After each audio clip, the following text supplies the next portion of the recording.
నిర్గమాకాండం 14వ అధ్యాయము మొదటి నుండి కొన్ని వచనాలు అక్కడక్కడ చదువుకున్నాం. నిర్గమ 14. మరియు యెహోవా మోషేతో ఇలాగు సెలవిచ్చాను, ఇశ్రాయేలీలు తిరిగి పిహాహీరోతు ఎదుటను అనగా మిగ్దోలుకు సముద్రమునకు మధ్యనున్న బయల్స్పోను ఎదుటను దిగవలనని వారితో చెప్పుము. దాని ఎదుటి సముద్రము వద్ద వారు దిగవలెను. ఫరో ఇశ్రాయేలీలను గురించి వారి దేశములో చిక్కుబడి ఉన్నారు, అరణ్యము వారిని మూసివేసినని అనుకొనును. అయితే నేను ఫరో హృదయమును కఠినపరచెదను, అతడు వారిని తరుమగా నేను ఫరో వలనను అతని సమస్త సేన వలనను మహిమ తెచ్చుకొందును. నేను యెహోవానని ఐగుప్తీయులందరూ తెలుసుకొందురనెను. వారు అలాగు దిగిరి. ప్రజలు పారిపోయినట్టు ఐగుప్తు రాజునకు తెలపబడినప్పుడు ఫరో హృదయమును అతని సేవకుల హృదయమును ప్రజలకు విరోధముగా తిప్పబడి, మనమెందుకు ఇలాగు చేసితిమి, మన సేనలో నుండకుండగా ఇశ్రాయేలీయులను ఎందుకు పోనిచ్చితిమి అని చెప్పుకొనిరి. అంతటా అతడు తన రథమును సిద్ధపరచుకొని తన జనమును తనతో కూడా తీసుకుని పోయెను. 10వ వచనం. ఫరో సమీపించుతుండగా ఇశ్రాయేలీయులు కనులెత్తి ఐగుప్తీయులు తమ వెనుక వచ్చుట చూసి మిక్కిలి భయపడి యెహోవాకు మొరపెట్టిరి. అంతట వారు మోషేతో, ఐగుప్తులో సమాధులు లేవని ఈ అరణ్యములో చచ్చుటకు మమ్మను రప్పించితివా? మమ్మను ఐగుప్తులో నుండి బయటికి రప్పించి మమ్మనిట్లు చేయనేలా? మా జోలికి రావద్దు, ఐగుప్తులకు దాసులమగుదమని ఐగుప్తులో మేము నీతో చెప్పిన మాట ఇదే కదా. మేము ఈ అరణ్యమందు చచ్చుట కంటే ఐగుప్తులకు దాసులమగుటయే మేలని చెప్పిరి. అందుకు మోషే, భయపడకుడి, యెహోవా మీకు నేడు కలుగు చేయు రక్షణను మీరు ఊరక నిలుచుండి చూడుడి. మీరు నేడు చూసిన ఐగుప్తీయులను ఇక మీదట మరి ఎన్నడూనూ చూడరు. యెహోవా మీ పక్షమున యుద్ధము చేయును, మీరు ఊరకయే ఉండవలనని ప్రజలతో చెప్పాను. 15వ వచనం. అంతలో యెహోవా మోషేతో, నీవేళ నాకు మొరపెట్టుచున్నావు? సాగిపోవుడి అని ఇశ్రాయేలీయులతో చెప్పుము. చదవడిన లేఖన భాగమును దేవుడు తన ఆత్మ ద్వారా దీవించున్నట్లుగా ప్రార్థన చేసుకున్నాము. పూజనీయుడైన మా తండ్రి, మా ఆరాధన దైవమా, మా ప్రభు అయిన యేసుక్రీస్తు యొక్క తండ్రివైన దేవా, నీ పాదములకు వందనములు స్తోత్రములు చెల్లిస్తున్నాం. నీ సన్నిధిలో ప్రార్థించి కనిపెట్టిన విధముగా ఈ సభలలో 2వ దినమున ఉదయకాల కూడికకు మమ్మను సమకూర్చిన బట్టి నీకు స్తోత్రములు చెల్లిస్తున్నాం. ఇంతదనుక మీ దాసులను నిలిపి మీరిచ్చిన శ్రేష్టమైన సందేశమును బట్టి స్తోత్రములు చెల్లిస్తున్నాం. మా ప్రభువా యేసయ్యా, నువ్వు ఎప్పుడు వస్తావో, మమ్మల్ని ఎప్పుడు తీసుకువెళ్తావో నీ రాక కొరకు ఎదురు చూస్తున్నాము తండ్రి. నీ వాక్యమును చదువుకొని ఉన్నాము. మీ వాక్యము ద్వారా, మీ ఆత్మ ద్వారా మాతో మాట్లాడండి. మమ్మను దిద్దండి, మమ్మను గద్దించండి, మాకు ఉజ్జీవము పురుకొల్పు దయచేయమని, అన్నిటిలో నీ ప్రియకుమారుడైన క్రీస్తు ప్రభువును హెచ్చించమని మహిమ ఘనత ప్రభావములు మీకే చెల్లిస్తూ మా ప్రభువును మా రక్షకుడైన యేసుక్రీస్తు నామమున ప్రార్థన చేయుచున్నాము తండ్రి. ఆమేన్. దేవునికి స్తోత్రం చెల్లిస్తున్నాము.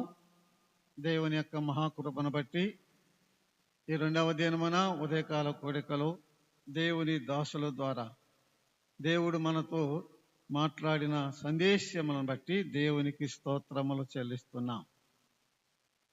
దేవుని ప్రభు రాకడ సమీపంగా ఉన్నది. నేను నమ్ముతున్నాను, నేను బ్రతికుండగానే ప్రభు వస్తాడని నా ఆశ. లేకపోతే నన్ను ముందే తీసుకుంటాడని నా ఆశ. ఎటైనా సరే దేవునికి స్తోత్రం చెల్లిస్తున్నాము. సూచనలు జరుగుతున్నాయి. విశేషంగా ఇజ్రాయెల్, ఇరాన్, మరి అమెరికా వారు, ఇంకెన్నెన్నో పరిస్థితులు, ఇవన్నీ రాకడకు సూచనలు. సంఘం కొనిపోబట్టడానికి, ఎత్తబట్టడానికి సూచనలు ఏమి లేవండి. దేవునికి స్తోత్రం చెల్లిస్తున్నాం. మనం చదువుకున్న లేఖన భాగము మనమంతా ఎరుగున లేఖన భాగమే. దేవుడని యెహోవా మోషే అహరోనులను చెప్పాడు, ఫరో యొద్దకు పంపించి, ఇశ్రాయేలు దేవుడు ఫరో నీకు ఇలా సెలవిస్తున్నా, నా ప్రజలను పోనిమ్ము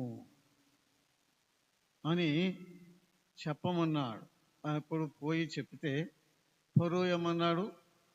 యెహోవా ఎవరో నేను ఎరుగను, ఇశ్రాయేలీయులను పోనీనన్నాడు. యెహోవా ఎవరు ఎరగవా? ఎరిగేటట్టుగా చేశాడండి. సూచక్రియ తర్వాత సూచక్రియ, మహత్కార్యం తర్వాత మహత్కార్యము, తెగులు తర్వాత తెగులు, తీర్పు తర్వాత తీర్పు ఐగుప్తు దేశం మీద దేవుని ఉగ్రత కుమ్మరిస్తూ వచ్చాడు. ఒకనొక సమయమున ఫరో మోషేను పిలిచి, చూడండి 10వ అధ్యాయము 28వ వచనములో, 10:28లో, ఫరో నా ఎదుట నుండి పొమ్ము, భద్రము సుమి, నా ముఖము ఇక నీవు చూడవద్దు, నీవు నా ముఖమును చూసు దినమున మరణమవుతావని చెప్పాడండి. ఫరో మోషేను పిలిచాడు. నువ్వు నా ముఖం చూడొద్దు, ఇక నీవు నా ముఖమును చూసిన రోజు ఏమైపోతావు? చంపేస్తానన్నాడు. నిన్ను చంపేస్తానన్నాడు. సరే, మోషే వెళ్ళిపోయాడు. 12వ అధ్యాయంలో ఇశ్రాయేలుకు విమోచన అధ్యాయంగా మనం చూస్తున్నాము.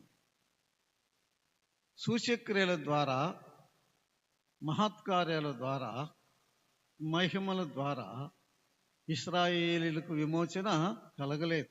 అన్ని సూచక్రియలు చేశాడు. ఐగుప్తు దేశంలో ఎన్నెన్నో వారికి తీర్పులు తీర్చాడు. తెగులు తర్వాత తెగులు రప్పించాడు. అయినా ఫరో హృదయం కఠినమైంది, కానీ ఇశ్రాయేలుకు ఏమి లేదండి, విమోచన, విడుదల రాలేదు, పొమ్మం లేదండి. గొర్రెపిల్ల రక్త ప్రోక్షణ ద్వారా మాత్రమే, పస్కా గొర్రెపిల్ల రక్త ప్రోక్షణ ద్వారా ఆనాడు ఇశ్రాయేలుకు విమోచన. క్రీస్తు అను పశువు యొక్క రక్తము ద్వారా ఈనాడు మనకి విమోచన రక్షణ మనకు కలిగింది. ఆఖరి తెగులు, మరణదూత ప్రవేశించాడు.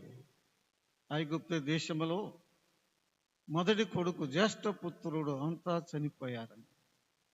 రాజు కానుంచి తిరుగలిసిలే పేద ఇంటి వారందరూ, జ్యేష్ఠ కుమారుడు మొదటి పుత్రుడు చనిపోతే ఐగుప్తులో ఘోష పుట్టింది.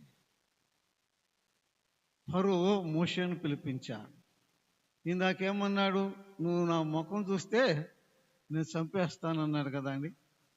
ఇప్పుడు మోషేను పిలిపించి, మీరు వెళ్ళిపోండి, మీరు పురుషులు, స్త్రీలు, పిల్లలు, మీ పశువులు అందరూ వెళ్ళిపోండి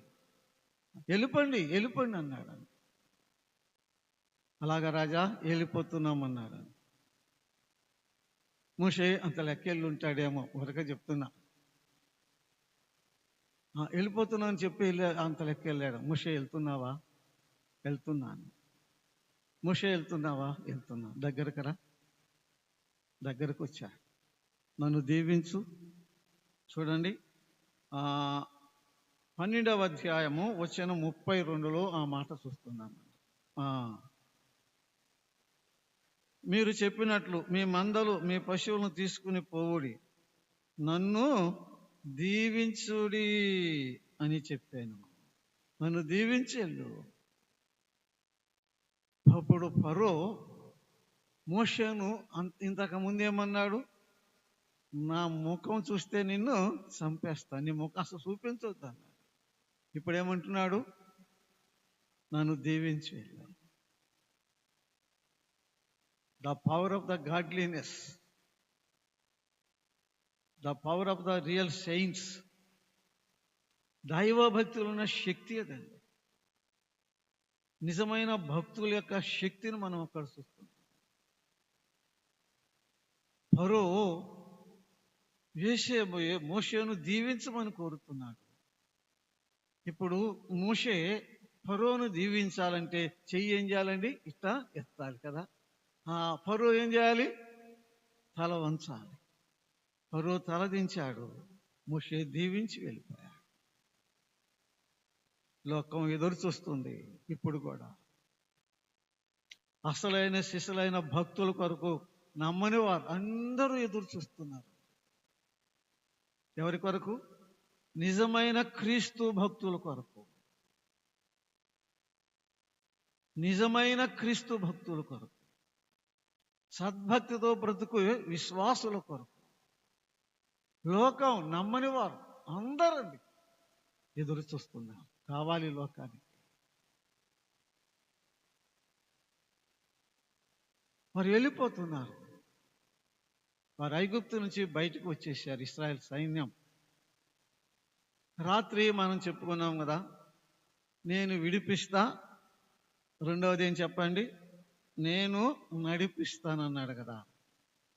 ఇప్పుడు 12వ అధ్యాయములు విడిపించాడు అన్నమాట. గొర్రె పిల్ల రక్తము ద్వారా వారిని ఏం చేశాడు? విడిపించాడు.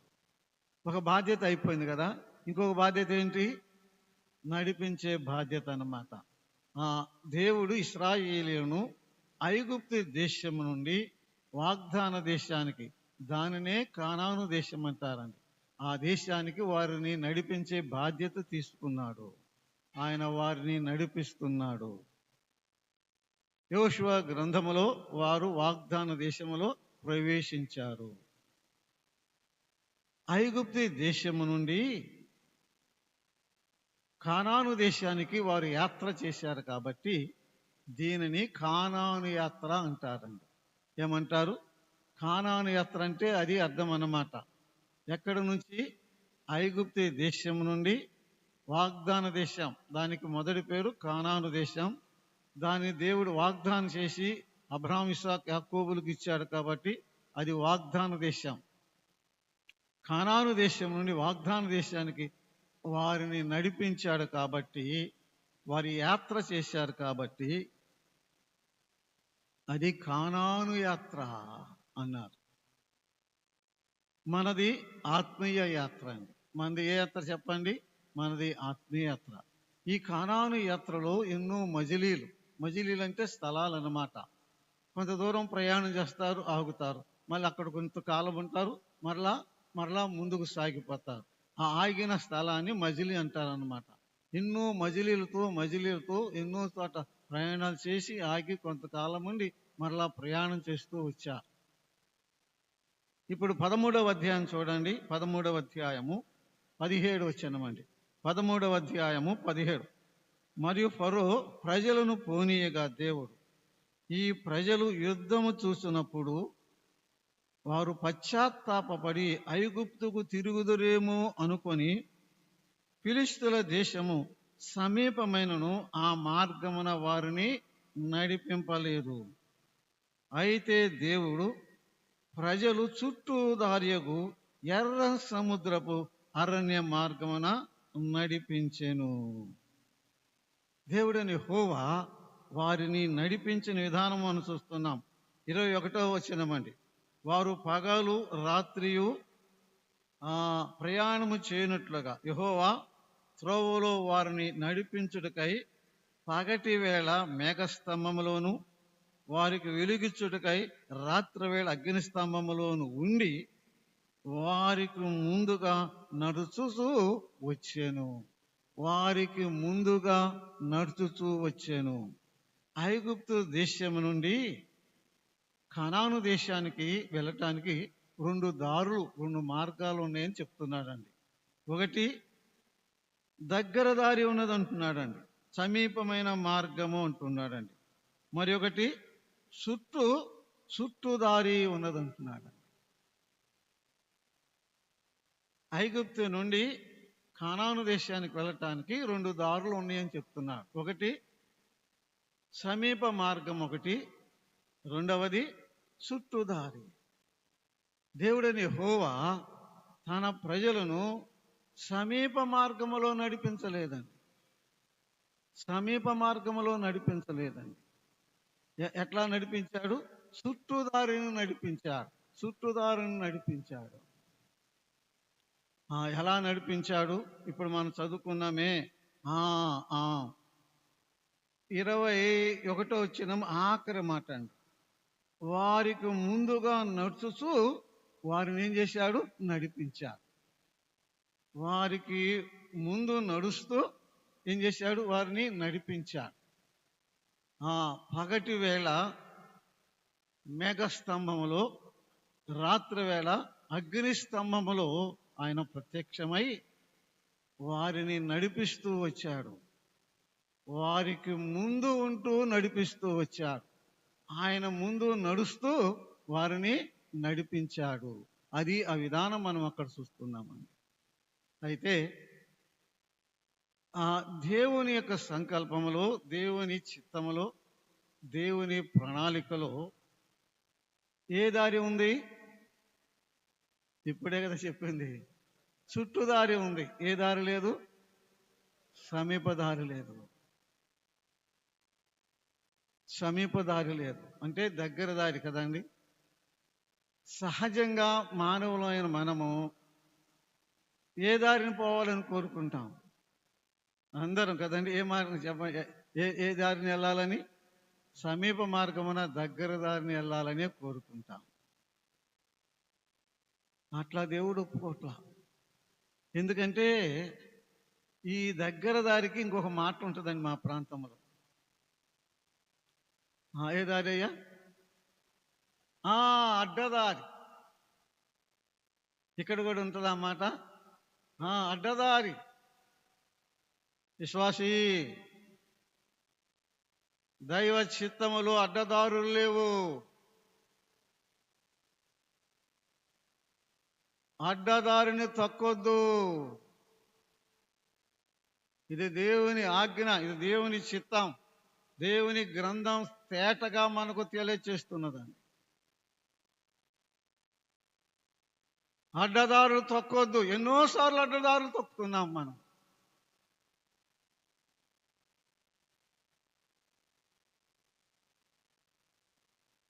అడ్డదారి తొక్కిన భక్తులంతా దెబ్బతినిపోయారు.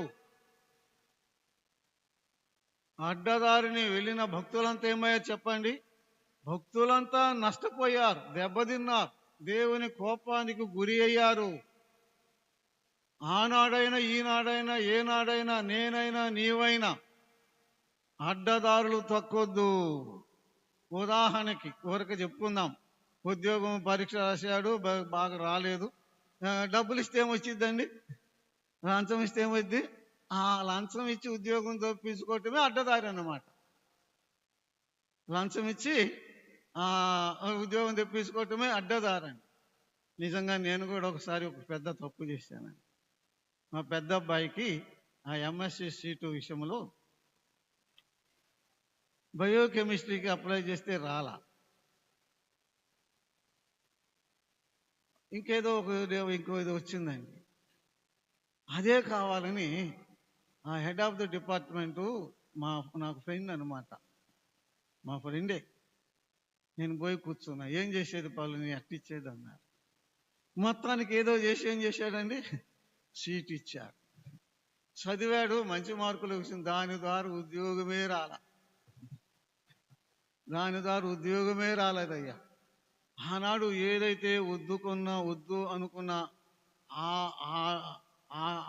ఆ డిపార్ట్మెంట్లో చదివితే అదే చదివితే వాడు పెద్ద ఆఫీసర్ అయ్యేవాడు. అడ్డదారులు తొక్కాం, నష్టపోయాం. అడ్డదారులు తొక్కొద్దు విశ్వాసి. దేవుడని యెహోవా వారికి ఇక భయం ఎందుకు? ఆ దారిలో ఎర్ర సముద్రము ఉన్నదని ఆయనకు తెలుసు. వీళ్ళకి తెలియకపోయింది. ఎవరికి తెలుసా అండి? అది అరణ్య దారి అని ఆయనకు తెలుసు. ఆ దారిలో మారా ఉన్నదని ఆయనకు తెలుసు. ఆ దారిలో అమాలేకులు ఉన్నారని ఆయనకు తెలుసు. ఆ దారిలో శత్రువులు ఉన్నారని ఆయనకు తెలుసు. ఆ దారిలో నీరు ఆహారం దొరకదని కూడా ఆయనకు తెలుసు. ఆ దారిలో ఎన్నో ఇబ్బందులు కష్టాలు ఉన్నాయని కూడా ఆయనకు తెలుసు. అన్నీ తెలిసిన దేవుడే వారికి ముందు వెళ్తున్నాడు కదండి. వారికి ఆయన ఎర్ర సముద్రం ఉందని తెలుసు. వీరిని ఎర్ర సముద్రం మార్గంలో దగ్గరకు తీసుకొచ్చాడు. ముందెవరు నడుస్తున్నారు? ఇప్పుడేగా చెప్పింది, వారికి ముందుగా ఆయనే నడుస్తూ వారిని నడిపిస్తున్నాడు. ఆ ఎర్ర సముద్రం అడ్డం వచ్చింది. వారికి ఎందుకు భయం? ఎందుకు వారు ముందెవరు నడుస్తున్నారు? దేవుడు నడుస్తున్నాడు, యేసయ్య నడుస్తున్నాడు, ముందు ఆయన నడుస్తున్నాడు. మనకెందుకు భయం? ఇక్కడే మనం జారిపోతున్నాం. విశ్వాసమును కర్త దాన్ని కొనసాగించు యేసు ప్రభు వైపు చూడలేకపోతున్నాం. సముద్రాల వైపు చూస్తున్నాం, సైన్యాల వైపు చూస్తున్నాం, సమస్యల వైపు చూస్తున్నాం, అటు ఇటు చూస్తున్నాం. ఎవరి గ్రంథకర్త చెప్పినట్లుగా సులభముగా చిక్కులు పెట్టు వాటి వైపు చూస్తున్నాం. విశ్వాసమును కర్త దాన్ని కొనసాగించు యేసు ప్రభు వైపు చూసి వెళ్ళిపోతాం. ఆయన మన ముందు వెళుతున్నాడు. మనకంటే ముందు వెళ్ళాడు ఆ దారిగా, మనకంటే ముందు వెళ్ళాడు ఆ దారిగా. ఆయనే నడిపిస్తున్నాడు.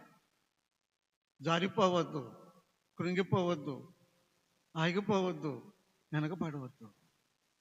14వ అధ్యాయంలో మోషేతో దేవుడు చెప్పాడు, మీరు ప్రయాణం చేయండి, ఇక్కడి నుంచి ఇక్కడికి వెళ్ళండి. ఫరో ఎలా అనుకుంటున్నాడు అని చెప్తున్నాడు కదండి. ఫరో ఏమనుకుంటున్నాడు? ఇశ్రాయేలులు ఇప్పుడు ఇన్ని రోజులు ప్రయాణం చేశారు, ఇంత లెక్క వెళ్ళి ఉంటారు, అక్కడ అరణ్యం ఉన్నది, అరణ్యములో వారు చిక్కుబడి ఉంటారు. కాబట్టి ఇప్పుడు నేను వెళ్ళి తరిమి వారిని పట్టుకొని మరలా తీసుకుని వస్తా అని ఫరో అనుకొనుచున్నాడు అని చెప్పాడండి దేవుడు. అనుకొనును. ఇశ్రాయేలును గురించి ఇద్దరు ఆలోచన చేస్తున్నారండి. ఐగుప్తు దేశం నుండి కానాను దేశానికి వెళుతున్న ఇశ్రాయేలును గురించి ఇద్దరు ఆలోచన చేస్తున్నారు. ఇప్పుడే చెప్పుకున్నాం. ఎవరు ఆలోచన చేస్తున్నారు? ఫరో కదా. ఇంత దూరం వెళ్ళారు, అరణ్యంలో ఉంటారు, అరణ్యం చిక్కుపెట్టింది, వారిని అంతా చుట్టేసింది, వారికి ఒక దారి లేదు. ఇప్పుడు నేను వెళ్ళి నా సైన్యంతో వారిని తరిమి పట్టుకుంటా అని అనుకున్నాడు కదా. అనుకుంటాడు, ముందే చెప్పాడు దేవుడు. ఏమనుకున్నాడో చూడండి. 15:9 తరిమెదను, కలిసి కొనేదను, దోపుడు సొమ్ము పంచుకొనేదను, వాటి వలన నాశ తీర్చుకునేదను, నా కత్తి దూసేదను, నా చెయ్యి వారిని నాశనము చేయునని శత్రువు అనుకొనేను. ఏమనుకున్నాడు? నా చెయ్యి వారిని నాశనము చేయునని శత్రువు అనుకొనేను. శత్రువు ఏమనుకుంటాడు ఎప్పుడైనా? చెప్పండి. దేవుని ప్రజలను ఏం చేయాలి? నాశనము చేయాలి అని.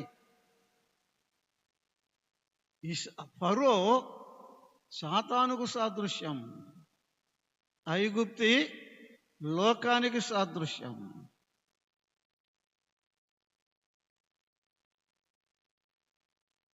ఫరో సాతానుకు సాదృశ్యం, ఐగుప్తి లోకానికి సాదృశ్యం.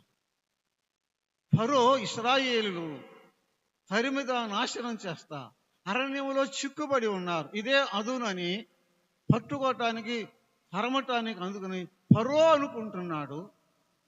అదే సమయంలో ఇశ్రాయేలు ధన ప్రజలను ఫరో చేతుల నుండి విడిపించాలని ఎవరు అనుకుంటున్నారండి? దేవుడు అనుకుంటున్నాడు. ఆహా, ఈనాడు కూడా నిన్ను గూర్చి విశ్వాసులమైన, ఆనాడు ఇశ్రాయేలు, ఈనాడు విశ్వాసులండి. నిన్ను గూర్చి నన్ను గూర్చి కూడా ఇద్దరు ఎప్పుడు ఆలోచన చేస్తూనే ఉంటారండి. ఒకటి సాతానుడు ఆలోచన చేస్తూనే ఉంటాడు. ఏమని? మనల్ని ఏం చేయాలని? చిక్కులు పెట్టి చిక్కుల్లో పడవేసి, ఆ చిక్కుల్లో పడగానే వచ్చి మనల్ని ఏం చేయాలని? నాశనం చేయాలనుకుంటాడు. వాడు చిక్కులు కల్పిస్తాడు. ఆ చిక్కుల్లో పడితే చిక్కించుకొని వచ్చి నాశనం చేస్తాడు. అయితే సాతాను కంటే గొప్ప శక్తి కలిగిన మన ప్రభువు, సాతాను ఓడించిన మన ప్రభువు నిన్ను నన్ను గురించి ఇంకా ఎక్కువ ఆలోచన చేస్తున్నాడు. ఈ చిక్కు నుంచి తప్పించాలి నా ప్రజలను. ఈ యొక్క సాతాను యొక్క కబంధ హస్తాల నుంచి విడిపించాలి. నా ప్రజలకు జయ జీవితం ఇవ్వాలి అని మన ప్రభు నిన్ను గురించి, నరుని గురించి ఎల్లప్పుడూ ఆలోచన చేస్తూనే ఉంటాడు. ఇప్పుడు కూడా ఆలోచన చేస్తూనే ఉంటాడు. మనము నిద్రపోయిన ఆయన ఆలోచన చేస్తూనే ఉంటాడు. ఇది మన ఆనందం, మన ధైర్యం, మన విశ్వాసం, మన భక్తి. మన ప్రభు అంత గొప్ప. మనం నిద్రపోయినా ఇశ్రాయేలును కాపాడువాడు. చెప్పండి, మనం కునుకుతాం, నిద్రపోతాం కదా. ఇశ్రాయేలును కాపాడువాడు చెప్పండి, కునుకడు, నిద్రపోడు. ఉదాహరణకి యాకోబు పారిపోతున్నప్పుడు ఆ నిషిధ రాత్రిలో ఆ రాయిని తలగడగా చేసుకుని పండుకున్నప్పుడు యాకోబు గతి ఎవరు? దిక్కు ఎవరు? కాపాడింది ఎవరు? యాకోబును తట్టి మాట్లాడింది ఎవరు? ద్వితీయోపదేశం. ఆ భీకరారణ్యములో ఆయన అతన్ని ఆవరించిన ఉంటుందండి. అతన్ని ఏం చేశాడు? ఆవరించాడు. ఆహా, నాకు ఒక ఆనందం. నన్ను గురించి నిరంతరం ఆలోచిస్తున్నా నా ప్రభువు నాకున్నాడు. పేతురు పత్రికలో 5వ అధ్యాయం, ఆయన మిమ్మల్ని గురించి చింతించుతున్నాడు కదండి. ఎంత గొప్ప మాట అండి. ఆయన మిమ్మల్ని గురించి చింతించున్నాడు. ఆ మాట చదువుకున్నప్పుడు 4 నెలల క్రితం ఆగిపోయినండి. యేసయ్యా, నన్ను గురించి నువ్వు చింతిస్తున్నావా? నన్ను గురించి చింతించే ఆయన నాకున్నాడు. ఇంకా ఎందుకు నాకు చింతలు? నన్ను గురించి చింతించే ఆయన ప్రభువు నాకున్నాడు. ఇంకా నాకు ఎందుకు చింతలు? మనం ఏమైనా చింతించి ఎత్తి చేసుకోగలమండి? ఏమో మన వల్ల అయిద్దా? ఆహా, నిన్ను నన్ను గురించి ఆలోచిస్తున్నా ఆయన ఉన్నాడు. ఆయనే మన ప్రభు అయిన యేసుక్రీస్తు. కునుకడు నిద్రపోకుండా కాపాడుతున్న ప్రభు ఉన్నాడు. ఆయనే ప్రభు అయిన యేసుక్రీస్తు. అసలు నిన్ను గురించి, నన్ను గురించి నిరంతరము చింతిస్తున్న ప్రభు అనుకున్నాడు. ప్రభువుకు స్తోత్రం చెల్లిస్తున్నాం. ఇశ్రాయేలు సాగి వెళుతున్నారు.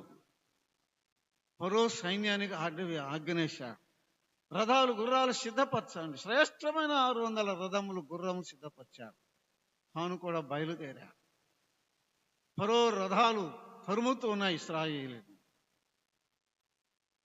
ఇశ్రాయేలీలు ఎర్ర సముద్రం మీదకు వచ్చారు. వారి ముందేముందండి? ఇప్పుడే చెప్పింది, ఎర్ర సముద్రం. వారు వెనుకకు తిరిగి చూశారు. ఫరో రథ సైన్యాలు వస్తున్నాయి. ఆ యొక్క రథాలు గుర్రాలకి ఆ దుమ్ము ధూళి ఆకాశ మేఘం కమ్మివేస్తుంది.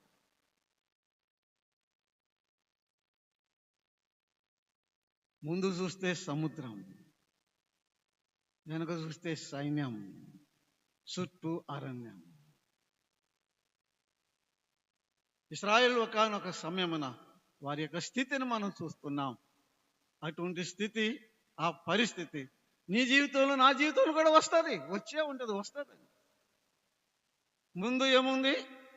ముందు సముద్రం, వెనకేముంది? సైన్యం ఉంది. చుట్టూ ఏముంది? అరణ్యం ఉంది, కమ్మేసింది. చూడండి 10వ వచనం. 10వ వచనం. ఫరో సమీపించుండగా ఇశ్రాయేలు కన్నులెత్తి ఐగుప్తీయులు తమ వెనుక వచ్చుట చూసి మిక్కిలి భయపడి యెహోవాకు మొరపెట్టిరి. ఒక భక్తుడు కామెంటేటర్ ఇట్లా రాశాడు, యెహోవాకు మొరపెట్టిరి అనే మాటను బట్టి. ముందు సముద్రం ఉంది, వెనక సైన్యం ఉంది, చుట్టూ అటు చూశారంట, ముందు చూశారంట, వెనక చూశారంట, చుట్టూ చూశారంట, చివరికి పైకి చూశారంట. పైకి చూశారంటే అర్థం ఏంటి? ఇక్కడ చెప్పాడు కదా, దేవునికి మొరపెట్టారు, పైకి చూశారు. లుకప్ విశ్వాసి, లుకప్. మన ప్రభు యేసుక్రీస్తు వారు ఆయన జీవితం చాలాసార్లు పైకి చూశాడు. ఆయన కన్నులెత్తి పైకెత్తి అనే మాట. There is hope. ఎక్కడి నుండి మనకు సహాయం వస్తుంది? యెహోవాలోనే. పైకి చూడు విశ్వాసి, పైకి చూడు, కింద కాదు, పైకి చూడు. వారు యెహోవాకు మొరపెట్టిరి, భయపడ్డారు. ఏం చేశారు? మొరపెట్టిరి. మొరపెట్టడం, ప్రార్థన చేయటం మనం నేర్చుకోవాలి. కష్టకాలాలలో, కష్ట సమయాల్లో, కష్ట పరిస్థితుల్లో, గడ్డు దినాల్లో, ఇక మన వల్ల ఏమీ కాని పరిస్థితుల్లో దేవుడు మనకిచ్చిన ఏకైక సాధనం ఏంటి? ఆయుధం పైకి చూసడమే. ప్రార్థనే, ప్రార్థనే, ప్రార్థనే. చూడండి, మొరపెట్టిరి. 11 వచ్చిన అందరూ చూడండి. 11 వచ్చినమండి, 14, 11. అంతటా వారు మోషేతో, ఐగుప్తులో సమాధులు లేవని ఈ అరణ్యంలో చచ్చుటకు మమ్మను రప్పించితివా? మా జోలికి రావద్దు, మేము వెనక్కి వెళ్ళిపోతాం. అంతటా అనే మాట పట్టుకో. ఆ చివరిలో 10వ వచనము ఆఖరిలో ఏముందండి? యెహోవాకి ఏం చేశారు? వారు మొరపెట్టిరి. అంతటంటే కలిపి చెప్పు. అంతటంటే మొరపెట్టారు, మోకాళ్ళ మీద ఉండి ఏం చేశారు? మొరపెట్టారు, లేచారు కదండి, మోకాళ్ళ నుంచి లేచారు. అది అంతటా.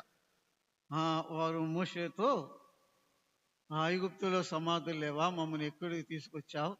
ఈ అరణ్యంలో సావటం కంటే ఐగుప్తులకు మేలు అని చెప్పారు కదండి. నేను ఒక మాట అడుగుతా. మోకాళ్ళ మీద ఉండి దేవా యెహోవా అని మొరపెట్టారు. ఏమని? విడిపించయ్యా, కాపాడయ్యా, రక్షించయ్యని. లేచి నిలబడ్డారు. ఏమంటున్నారు? మమ్మల్ని ఎందుకు తీసుకొచ్చా? ఇక్కడ చంపటానికి అంటున్నారు.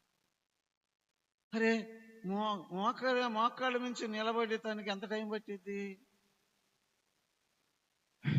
అయ్యా, ఎంత టైం పట్టిద్ది? ఒక అరగంట పట్టిద్దా? నిమిషంలోనే ఏమైంది? మరి ఏమని ప్రార్థన చేసి ఉంటారట్టయితే?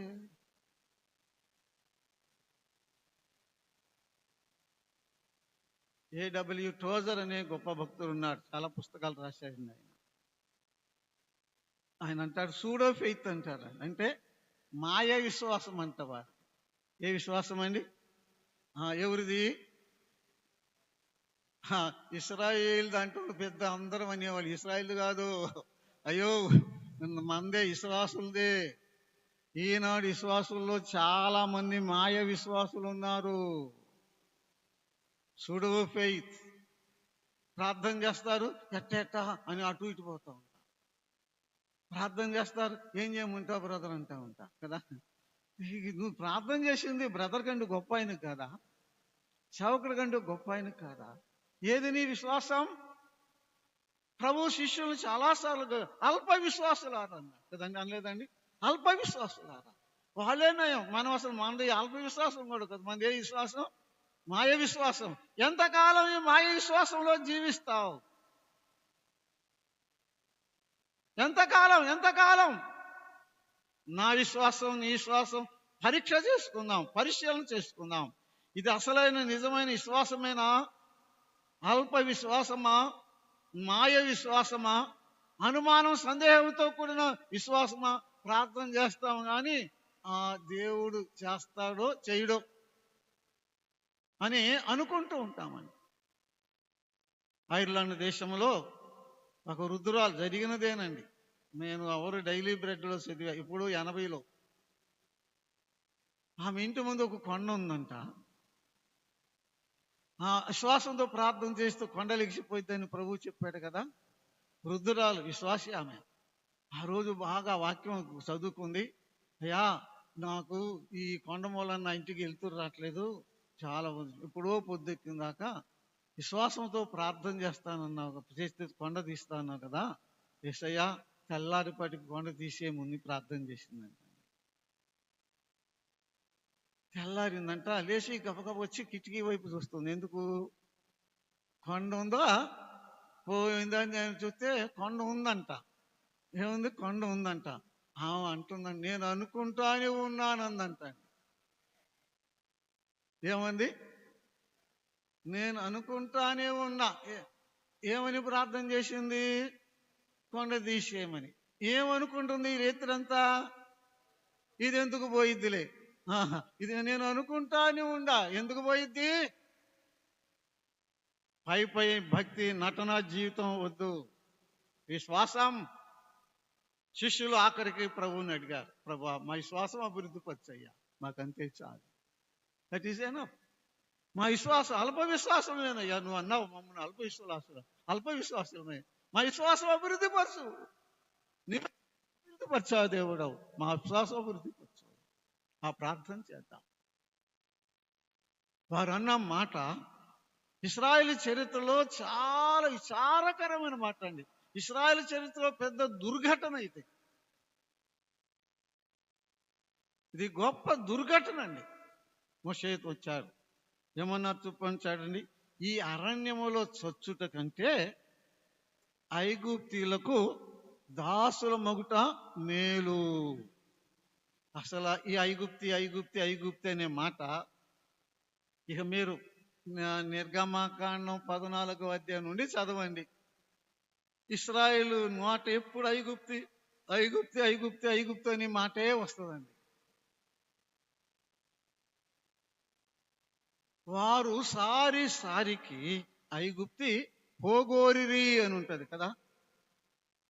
ఒకసాట అనుకున్నారంట ఇశ్రాయేలు, అయ్యో మనం ఎందుకు ఐగుప్తి ఇడిచి వచ్చాము అనుకున్నారు. ఎవరు? ఇశ్రాయేలు కాదు, విశ్వాసులే.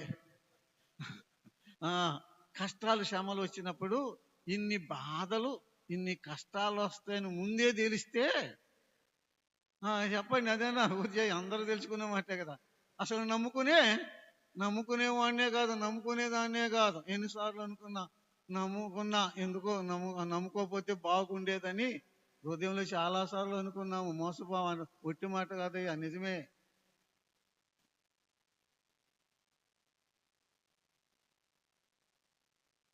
ఒక భక్తుడు ఎలా చెప్పాడండి, దేవుడని యెహోవా ఇశ్రాయేలీయులను ఐగుప్తు దేశం నుండి విడిపించడం ఆయన పెద్ద సమస్య కాలేదంట. అది పెద్ద కష్టం కాదు. దేని నుంచి? ఐగుప్తు దేశంలో ఇశ్రాయేలును బయటకు తీసుకురావటం, గొర్రెపిల్ల రక్తం, అది గొప్ప త్యాగం, అది వేరే సిద్ధాంతం, అది క్రమం. ఐగుప్తు నుంచి బయటకు తీసుకురావటం దేవునికి పెద్ద సమస్య కాలేదంట. ఇశ్రాయేలీలో నుంచి ఐగుప్తుని తీసివేయటమే సమస్య. మీకు అర్థమైందో లేదో? ఐగుప్తు నుంచి బయటకు తీసుకురావటం దేవునికి పెద్ద సమస్య కాదు. ఇశ్రాయేలీలో నుంచి చెప్పండి, ఇశ్రాయేలు నుంచి ఐగుప్తుని తీసివేయటం, అసలు వాళ్ళంతా ఐగుప్తు నుంచి బయటకు వచ్చారే కానీ వస్తూ ఐగుప్తుని వెంట పెట్టుకునే వచ్చారంటండి. ఐగుప్తుని మనసులో హృదయంలో ఐగుప్తుని పెట్టుకునే వచ్చారంట. ఐగుప్తి లోకానికి సాదృశ్యం, ఇశ్రాయేలు విశ్వాసులకు సాదృశ్యం. ఇప్పుడు యేసయ్య కూడా, ప్రభు కూడా సమస్య ఏది? విశ్వాసుల్లో నుంచి ఐగుప్తుని లోకాన్ని తీసివేయటం చాలా సమస్య. యోహాను సువార్త 17వ అధ్యాయం చదువుకోండి. తండ్రి వదిలే, ఇప్పుడు అక్కర్లేదు, ఇంటికి పోయి చదువు. నేను లోక సంబంధిని కానట్టు వీరు లోక సంబంధులు కారు. లోకం నుండి నాకు ఇచ్చావు గిఫ్ట్గా. లోకం నుండి తీసివేయమంటలేదు కానీ దుష్టు నుండి వీరిని కాపాడమని అడుగుతున్నా. నేను లోక సంబంధులు కానట్టు మీరు లోక సంబంధులు కారు. ఆ 17 లోకము లోకము లోకము అనే మాటలో ప్రభు చాలాసార్లు వాడాడు. ఈనాడు విశ్వాసంలో నుంచి లోకాన్ని తీసివేయటం చాలా కష్టమైపోయింది. లోకం అంటే లోక ఆశలు, లోక భ్రమలు, లోక పద్ధతులు, లోక ఆచారాలు, ఇక లోకం ఇక అన్నీ తీసివేయటం కష్టమైంది. ఇటీవలకు భక్తుడు చెప్పిన మాట విన్నానండి. వివాహాలు వచ్చినప్పుడు, విందులు వచ్చినప్పుడు, ఏయో మంచి మంచి కుటుంబంలో కొన్ని సంఘటనలు ఫంక్షన్లు వచ్చినప్పుడు అప్పుడు తెలిసిద్దంటే విశ్వాసుల సంగతి. ఎలా తెలిసిద్ది చెప్పండి? పెళ్ళి వచ్చింది, విశ్వాసుల సంగతి ఎలా తెలిసిద్ది అప్పుడు? ఏంద్రమ్మా చెప్పరే, ఎవరు పెళ్లి చేసిన వాళ్ళు లేరా అమ్మా? వాళ్ళు ఏ చేశారు ఇవే చేయాలి, వాళ్ళు నలుగురు ఇళ్ళు నలుగురు అయిపోతే ఎట్టా, వాళ్ళ ఆచారం అప్పుడు తెలిసిద్ది. అప్పుడు దాకా ఏమో గట్టోడే గట్టామే, అప్పుడు తెలిసిద్ది. లోకం యేసయ్య లోకం నుంచి బయటకు తీసుకొచ్చాడు.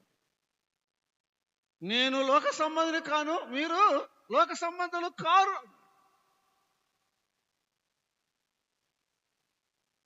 గొప్ప భక్తుడు ఉన్నాడండి మన సహవాసములో, ఆర్సి చాప్మన్ అని ఆయన గొప్ప భక్తుడు అండి. ఏ మ్యాన్ ఆఫ్ లవ్ అంటారు ఆయన. జార్జ్ ముల్లర్ గారితో సమానుడు, కలిసే ఉన్నారు. ఆయన మనకు అర్థమయ్యేటట్టుగా ఒక ఉపమానం చెప్పాడనమాట. అర్థమయ్యేటట్టుగా చెప్పాడండి. నేను 5-6 సార్లు కాదు 50 సార్లు చదివే చెప్తున్నాను అన్నమాట. ఆయన పనుకున్నాడంట, మనకు అర్థమవుతానని చెప్తున్నమాట అనమాట. పనుకున్నాక ఆలాపన వచ్చిందంట. ఆయన ఒక ఆలాపన నిద్రలో. ఏంటి? సంఘం ఎక్కడుంది అని ఆలాపన వచ్చి తుల్లిపడి లేచాడు. సంఘం ఎక్కడుంది ఇప్పుడు చెప్పండి? ఏమ్మా సంఘం ఎక్కడుంది ఇప్పుడు? లోకంలో ఉంది. సంఘం ఎక్కడుంది? యేసయ్య దేవా స్తోత్రం నాయన, లోకంలోనే ఉన్నామని చెప్పగా లోకంలో ఉంది స్తోత్రం చెప్పి మళ్ళీ పండుకున్నాడంట. మళ్ళా కొద్దిసేపు ఉన్నాక మళ్ళీ ఇంకొక ఆలాపన వచ్చిందంట. లోకం ఎక్కడ ఉందో అని అనుమానం వచ్చిందంట. ఏమనుమానం వచ్చింది? లోకం ఎక్కడ ఉందని తుళ్ళిపడి చూస్తే లోకం ఎక్కడ ఉందని చెప్పండి? లోకం సంఘంలోనే ఉందంట. దేవా లోకం సంఘంలోనే ఉందా? ఈ లోకం కొరకే కదా రక్తదారులు ఖర్చు నువ్వు రక్షించావు, ప్రత్యేకపరిచావు. లోకం సంఘంలోనే ఉంది. ఈనాడు పరిస్థితి అంతే దినాలు లోకం సంఘంలోనే ఉంది. ఈ ఐగుప్తీయులు ఈ అరణ్యంలో చచ్చుట కంటే ఐగుప్తీయులకు దాసులు మొక్కడం మేలు. ఐగుప్తిని వెంట పెట్టుకు చదువుకోండి ఎన్నిసార్లు ఐగుప్తికి. కానీ వారు ఎలానే ఉంటే వారికి ఎంతో మేలు. వారు ఏది మేలు అన్నారండి? ఈ అరణ్యములో చచ్చుట కంటే ఐగుప్తీయులకు దాసులు మొక్కటం మేలు అన్నారండి. కాదు కాదు, ఇలా అనుంటే వారి చరిత్ర అద్భుతంగా ఉండేదండి. ఏమని? ఈ ఐగుప్తీయులకు మరలా దాసులం అవటం కంటే మా ప్రభు కొరకు అరణ్యములో చనిపోవటం మేలు అంటే వారికి ఎంత దీవెనండి, ఎంత ఆశీర్వాదం అండి. ఈ ఐగుప్తీయులకు మరలా దాసులం అవటం అంటే మా ప్రభు కొరకు, మా దేవుని కొరకు ఈ అరణ్యంలో చచ్చుట మేలు. నెబుకద్నెజర్ ఇందుని గురించిన చింత మాకు లేదు. ఆలోచన చేసుకో, ఏది మేలు ఆలోచన చేసుకో. వారు మోషే మీద సనిగారు. మోషే మొరపెట్టాడు కదండి, మోషే మొరపెట్టాడు. చూడండి 15 వచ్చినమ్మ. అంతలో యెహోవా మోషే, నీవేళ నాకు మొరపెట్టుతున్నావు, సాగిపోవుడి అని ఇశ్రాయేలీయులతో చెప్పు. ఏమన్నాడు? సాగిపోండి, సాగిపోండి. ఎక్కడికి? ముందేముందయ్యా చెప్పరే? సముద్రం ఉంది, కాలు వేస్తే సముద్రంలో పెట్టాలి. కానీ దేవుని ఆజ్ఞ ఏంటి? సాగిపోవుడి, సాగిపోవుడి. ఒక మాట, అక్కడ ఉన్న మాట. ఇప్పుడు సాగిపోవుడు అని చెప్పింది ఎవరు? అక్కడ ఉన్న మాట దేవుడే కదా, యెహోవా.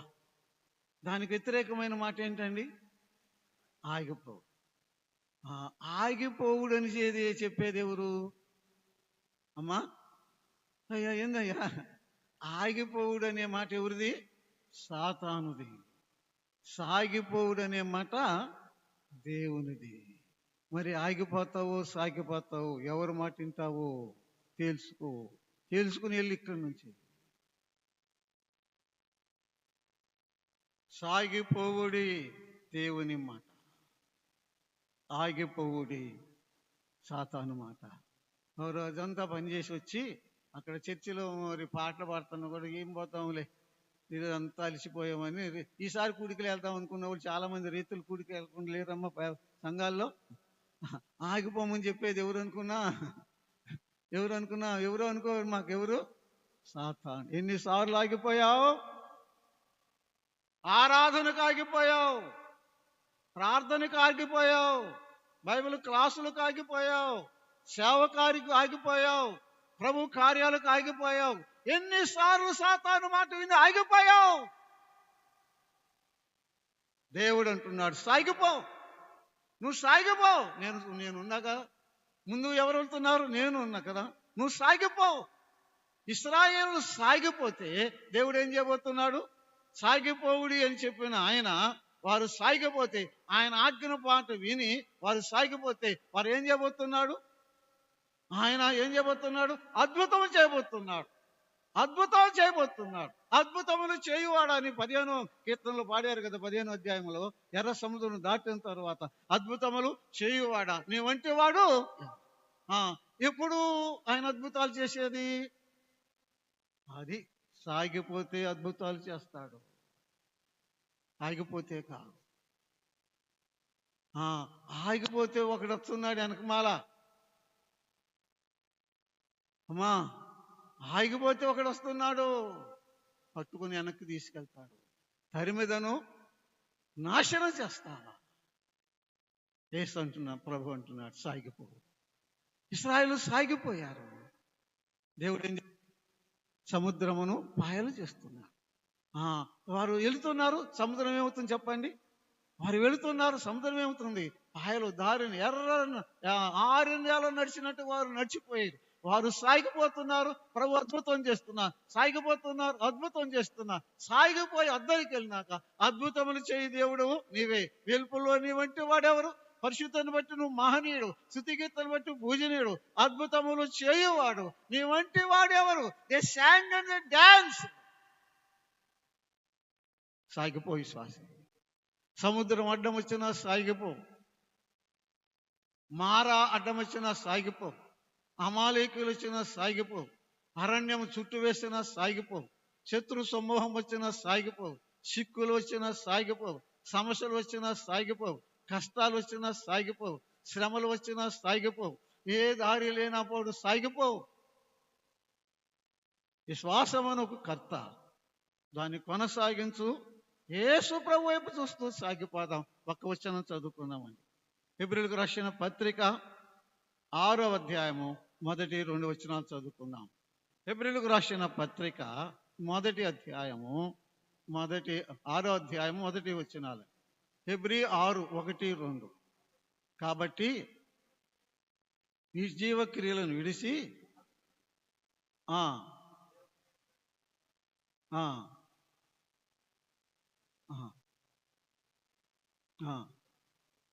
మానమును వేయక మాని సంపూర్ణ మగుటకు చెప్పండి సాగిపోవుదము. అనుమానాలు, సంశయాలు అన్ని మాని, అవి అన్నీ మాని ఏం చేద్దాం? సంపూర్ణ మగుటకు చెప్పండి సాగిపోదాము. ప్రార్థనలో సాగిపోదాం, సహవాసములో సాగిపోదాం, ధ్యానములో సాగిపోదాం, సేవలో సాగిపోదాం, ఆరాధనలో సాగిపోదాం, దైవ కార్యాల్లో సాగిపోదాం, అన్ని దైవ సంబంధమైన ఆత్మ సంబంధమైన ప్రతి కార్యములో సాగిపోదాం. సాగిపోవుడి. ప్రార్థన చేసుకుందాం. మహిమగల మా తండ్రి, నీ పాదములకు స్తోత్రము నాయన. ఆగిపోవుడి అంటున్నాడు ఒకడు నాయన. ఎన్నోసార్లు ఆగిపోయాం, నేను కూడా బుద్ధిహీనుడా, నీ ఆజ్ఞ సాగిపోండి. మేము సాగిపోతే నువ్వు అద్భుతం చేయటానికి సిద్ధంగా ఉన్నావు. మేము సాగిపోకపోతే అద్భుతం చేయు. ఇశ్రాయేలును కాపాడువాడు కునుకడు, నిద్రపోడు. మా ప్రభువా, దివారాత్రులు మమ్మల్ని గురించి ఆలోచించిన యేసయ్య మాకున్నావు. నీకు వందనములు, స్తోత్రములు చెల్లిస్తున్నాం. సంశయాలు, సందేహాలు మాని సంపూర్ణ మగుటూ సాగిపోటు కృప అనుగ్రహించమని మా ప్రభువును మా రక్షకుడైన యేసుక్రీస్తు నామమున ప్రార్థన చేయుచున్నాము తండ్రి. ఆమేన్.